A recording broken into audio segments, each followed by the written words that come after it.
প্ৰান্তিকজনৰ কথা মতে বিক্ৰমাদিত্যই এই হাবিৰ ফালে বেতালক ধৰি আনিব।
ৰজা হলে তোৰ নিচিনা সাহস হ'ব লাগে।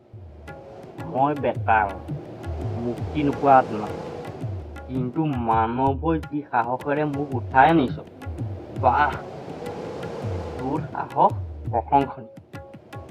এতিয়া প্ৰশংসা পাত্ৰজনকতো প্ৰশংসা কৰিবই লাগিব,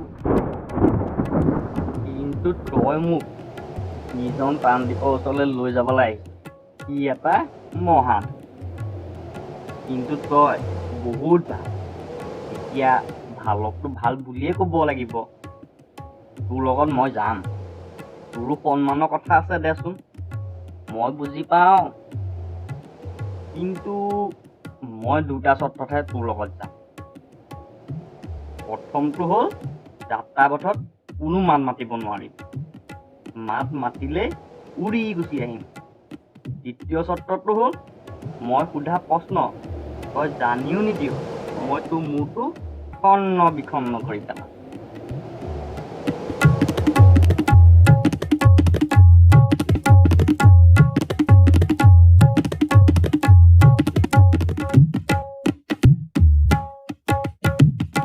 ইমান দূৰ পথ এনেকৈ সময় কটাবি, যাত্ৰাটো বৰ আমোদদায়ক হ'ব। কি কৰোঁ এতিয়া?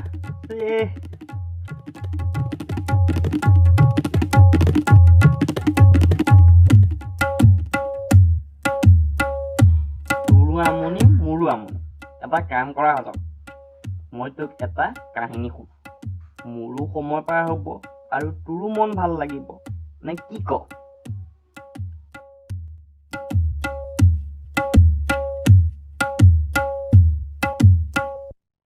শুন তেন্তে।